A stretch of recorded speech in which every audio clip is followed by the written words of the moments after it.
আমাদের কর্মসূচি অবস্থান এবং পরিবেশ পরিপ্রেক্ষিতে আমরা এই কর্মসূচিগুলো ঘোষণা করব মিডিয়ার মাধ্যমে, আমাদের প্রচার সেলের মাধ্যমে আপনাদেরকে আমরা সেটা জানিয়ে দেবো ইনশাআল্লাহ। যারা এগুলো বলছে তারা দিবা স্বপ্ন দেখছে, তারা এই সন্তুষ্টি নিয়ে থাকুক, আমাদের এই ব্যাপারে কোনো কথা নাই। যদি কোনো প্রভাব না ফেলে তাহলে এই নির্বাচনগুলো বন্ধ করার জন্য কেন উঠে পড়ে লাগছে?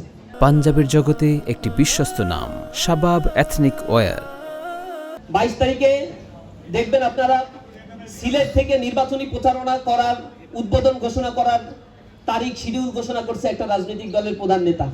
এ কারণে শাহজালাল বিজ্ঞান প্রযুক্তিতে একদিন আগে এই নির্বাচনে পরাজয়কে তারা তাদের প্রেস্টিজিয়াস ইস্যু হিসেবে নিয়েছে।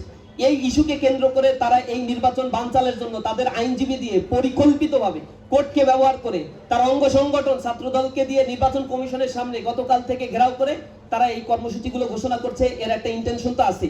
ছাত্র সংসদ নির্বাচনগুলো যদি প্রভাব নাই ফেলতো তাহলে এই নির্বাচন নিয়ে তাদের এত ভয় কিসে?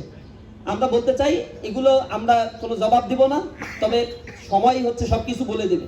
ইয়াং জেনারেশন এখন আর ঘুমিয়ে থাকে না, তারা সবকিছু দেখছে, তারা সামনে সময় অনুযায়ী তাদের জবাবটা তারা ইনশাল্লাহ দিয়ে দেবে ইনশাল্লাহ।